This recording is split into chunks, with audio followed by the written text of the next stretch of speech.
getting some sandbags made. The goal was what, 200,000?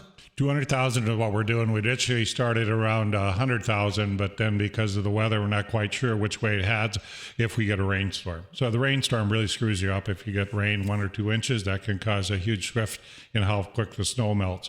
So we're preparing. We were thinking 38. I don't think it'll get that high because we got a perfect melt. It's been a great melt so far. Welcome back to the News and Views Radio Network. We spoke about this yesterday at length for you folks in the West. We all understand. I remember when we were fighting a flood in Minot and we were fighting one in Bismarck. Well, Fargo is notorious for this. Mayor Tim Mahoney joins us right now talking about flood preparation and where we're at. Mayor Mahoney, good to have you back on News and Views. Thanks, Joel. Good to see you. I remember 2:09. I used to call in at 6:30 in the morning. You guys tortured me to get, hey, Tim, what's the word of the day? Come on. We were sleeping on the couch and the floor and everywhere in here trying to help. And then 2012 wasn't exactly a great year either. No, it wasn't. And people kind of forget that because you had 209, which was just a record setter. And then as you went on, we kept having floods every year. It was just crazy. 209, didn't the level in 209 actually get higher than what it did in 97? That's right. It's our highest flood of record, so we're 40.8 on that one. And what happened, there was another weather service issue too, because the day before we crested, they said, hey guys, it's going to go another foot up. And Mark Bittner, he's worried as could be. Let's, we got to do something about it. And we said, well, we're not sure. And we got a cold spell that night, and it slowed down, and we didn't go that extra foot. So that saved us from going to 41. Well, Mark Bittner, if there was a better one at it, I never met him. He was fantastic in trying to give the estimates. And how do you figure out how many sandbags, Right. In those days, we went through 6.5 million. That's a lot of sandbags. That's a lot of sandbags. I know that to prepare for what could happen this spring, I know that one of the things you're looking at is actually getting some sandbags made. The goal was what, 200,000? 200,000 is what we're doing. We initially started around 100,000, but then because of the weather, we're not quite sure which way it heads if we get a rainstorm. So the rainstorm really screws you up. If you get rain 1 or 2 inches, that can cause a huge shift in how quick the snow melts. So we're preparing. We were thinking 38. I don't think it'll get that high because we got a perfect melt. It's been a great melt so far. And I said on air the other day that if everything stays the way it's looking now, the only thing you're going to have trouble with is Elm Street, which you have that every year. Oh, we have that. 12th Street goes out to when we get about 28 feet, and they think we're going to hit 30. So I think at least we're going to have some inconvenience in the community or in the town. Yeah. But if you're in a flood fight from 30 to 35, you hardly will notice what's going on. So, there's been talk also, the joint press conference that you had was with Bernie Dardis, and West Fargo always seemed to be left out of any of that conversation. Why now? Well, Bernie Dardis likes to tout. He got 30 years to get the Cheyenne diversion and how well that has worked for them. And again, it is working well for them, and they're pleased with that result. So it kind of touts the fact that when someday we too will have that 26th, the diversion will be done. So then we won't have to go through these flood fights. But it's like watching Grand Forks a couple of years ago. They had a major crest up there. Hardly disturbed any what went on in that community because they had their protection done. So, and West Fargo's gone south. Yes. That's a big part of it as well. That the diversion wasn't exactly built for the South, if I understand right. That's correct. Okay. So 200,000, is that in conjunction with West Fargo, or is that just Fargo? The 200,000 is in conjunction with the county, West Fargo, and ourselves. And what happens is the county will need more. And as you understand, being in farm area, they're going to have more flooding up by Harwood and some areas there, the farmsteads that kind of get it all the time. And so they have a bigger need. They need almost 60,000 bags that they may deploy out in the county. And that's what farmsteads typically have to be protected. Do you foresee it being hard to get the volunteers needed to make 200,000 in a year where it's looking more and more like they're not needed? Well, it's always hard to get your volunteers out, and for me, it's something we've always done. So, 90 or 209 and 11, 12, as we went through those years, people got kind of used to that was a spring event that we all did. We're a little bit concerned this year because it's been a while since we've had a flood fight. And the volunteers kind of get complacent. It's spring. Things are coming out. There's a lot of things to do. Go to Bruhala sometime. It's packed. So people are out and about. You can tell people are moving in the springtime. So I am concerned just because we're not asking for $1 million or $2 million. You're just doing 200,000. So, yeah, I will need you and a lot of the media to push. Let's get people out there.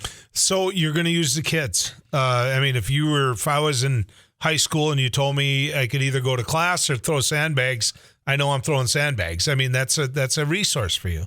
Yeah, all the school systems are chipped in. So we have the county schools, Cass County, those Cascade and different entities are helping us out, West Fargo and Fargo. And that's typically only during the daytime. So you get the kids during the daytime. It's usually your evening shifts. You got to find people. Okay. The other part is, watching Cass County make sandbags now versus the old days. You don't see a person with a spade and another person holding up a bag. Those days are over. Well, it goes a lot quicker with the spiders. We got 2 spiders out there, so that'll really make it move fast. But you remember the first time we did flood fighting in 97, they brought a pile of sand, they gave you bags and said, make your sandbags. That's right. So we have come a long ways from that. A long ways. Now, for some of the levels that you're talking about right now, if the diversion was completely done, would we be sitting here having this conversation?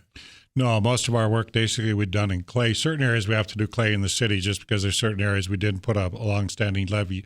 But all the other areas are protected. So, yeah, in 226, we are prepared to flood fight in 27. What level can you take or can you see the city go to with the diversion? They go 37 through the town. So at 37 through the town, you'll have like 12th Avenue Bridge out, Elm Street out, those types of things happen. And you get down First Avenue, also gets a little bit high when we get up to that level as well. But you don't have the other issues that you have throughout the community. So it really helps us that 37 goes through town, the rest goes through the diversion. So if you know that, the town to get to protect against 40 has to throw a lot of sandbags to do that, and you're going through all the expense of the diversion, why didn't you take it to 40? Well, actually what happens in the town, we can defend a 500-year flood event. So we can defend our community, but you'll run almost 39 square feet of water through the city, and then you'll run against the rest through the diversion. If you went higher, we'd have to take out more neighborhoods. So if we had gone to a higher level of protection, then many of our areas next to the river, again, we'd have to go wider and wider out. So this is what the Corps came up with. Their plan is you basically divide the flow of the river through the city and through the diversion. So the farmers down south would be mad if I didn't ask you this. Where do you sit now? There's been talk about eminent domain being used. I know a lot of the land issues aren't done in relation to where the diversion needs to be and is going to be. Where do you sit in your relationship with the people that are have some of the land that you're trying to develop into the diversion yet? Well, what happens with the farmers, what's really happened, Jody Smith is our land person that's working on that, and she's made great progress in that. Most of the footprint we have now, as far as part of the ownership that we have, it's those areas that have to stage or have water on them that are still having those discussions. But they have been treating the farmers fair and trying to come up with a reasonable idea of what to do that. Also, we had to move some farmsteads. And again, we've worked out packages that work for the families. And that's what we're really concerned about. Can we do a fair deal with people who are having to move off farmstead they've had for hundreds of years? How do you make that equal or fair? And that's been worked on really, really hard at this point, and we're making progress with people. Is the diversion on pace? Is it in terms of the time that they said they'd have it done and here's your keys, project's over?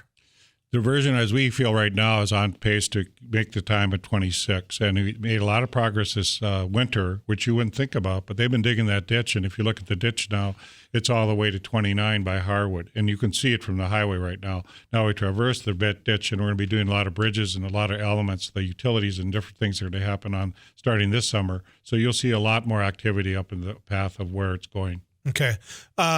So we've talked about the diversion. We've talked about, what you got to get ready for, the 200,000 bags, and when you're going to be open, when the volunteers can come.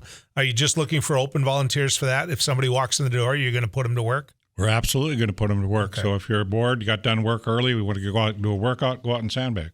Okay. But I want to talk a little bit about the infrastructure money coming from Bismarck, because I got a call from a legislator that was quite upset. And that legislator was like, look, they're playing games with funding for Fargo and West Fargo. And I'm trying to remember the bill number. Abby, what was it? I wrote it down. I think it was 2330. 2330. What's happening? I mean, it's best explained by you. So last legislative session, we talked to the legislative team, and interest rates were down at that time, but we said for infrastructure within the communities, a 2% infrastructure 40-year loan really works for us. So what that does, it spreads out your debt. It keeps the debt low and makes the locals, when they have to put in for infrastructure. That was an infrastructure loan for water projects as well as infrastructure in small communities. Well, any small community that could get a 2% loan for 40 years, fantastic. You know that any small project you have in a small community, that's hard to raise the capital to do that. Mm-hmm. The difficulty is that the legacy fund people suddenly said, hey, we want to make more money than 2% because interest rates are up. We want to make 4.5% or 5% for that for the legacy fund. Well, that doesn't help your infrastructure, and we're talking about maybe $300 to $400 million that we put in infrastructure. And by the way, the state gets paid that back, only at a 2% return. But anybody who's got a 401k or has got any kind of retirement fund knows part of your fund does not grow at 7%. Part of your fund is on a stable fund that goes maybe 1 or 2%. And so now they're trying to think, well, maybe we'll take that away. What it means to the consumer is on the drought project, Red River Valley Water Supply, it could double the amount of local money you have to put in. And where that would come out is your utilities. You'll be charged more on a monthly fee for your utilities. West Fargo squawked last month when they had to go 40 cents more a month on their water rates. Think what would happen if you got to go $3 or $4 more a month to pay your water rates. People aren't going to accept that. And that's where the legacy fund can help the locals keep taxes down. So I want to make sure people understand, because we just got done talking about the diversion. The Red River Valley Water Supply Project is potable water coming to the Red River Valley. In other words, it's the completion of Garrison Diversion. And so what you have is a project that finally is moved forward under the control of the state, and it's put in a pipeline so that we don't have to worry about lawsuits against Canada and Minnesota and all of this. And that water comes to you, who is very short of water. So we just got done talking about too much water, but the reality is one of my biggest fears about Fargo is that you don't have water when you need water. The Red River in the 1930s had been walked across. And of course, you got more and more people living here. And so for the interest rate to go up double on something like that, when the state has close to, it's at least $9 billion in the bank. Yep. I'm trying to figure out why. Why they think they're short of revenue. Well, and that's the problem we have, because in that bill, you could give us a little bit more and help us out in many ways. Minot has the same problem. In fact, Minot has a bigger issue because their infrastructure on their flood project goes up, and they can't afford it at all in that community. And then you have some rural projects that have little projects. So why are you trying to make money off the backs of the people? Because the reality is are we going to share that legacy money in any way? Are we going to utilize it in any way to build your infrastructure? And all of us know in politics or in government is you're trying to keep the taxes down for people or the costs down. Either way, however it translates, money is expensive. The more interest you charge on it, it causes more cost to everybody. Yeah. And to me, I think the perfect example of what they're talking about is a shortage of money after they gave a bunch of tax breaks to somebody who was making record profits, which is the oil industry. I'm sorry, it is. They talked about how we didn't need the money. Now they're telling you they absolutely have to keep the money, and they've got $9 billion in a legacy fund, and they're going to double your interest rate. I don't get it. It's punitive, Mayor. It is punitive because you're Fargo. Do you realize that? Sometimes when you look at climate change, right, we're all looking at this right now, is you got to protect for drought because we have a resilient economy. We have a lot of stuff going in our community. And Bismarck has to understand we also pay taxes. Our community pays taxes. We help to bolster the treasurer, the state of North Dakota. So you want this thing to keep going. You want the Fargo-Moorhead area to blossom and go more. We added the soy plant out at Castleton. That added environment, economy, invited workers in that community. And we as a community, if we don't continue to go industry and our community as a place to live, you're going to have problems in the state of North Dakota hitting 1 million people because a lot of people are going to move into this area. Already started on the drought protection. We already have the outlet in. We already have pipeline going in. We also have the inlet in.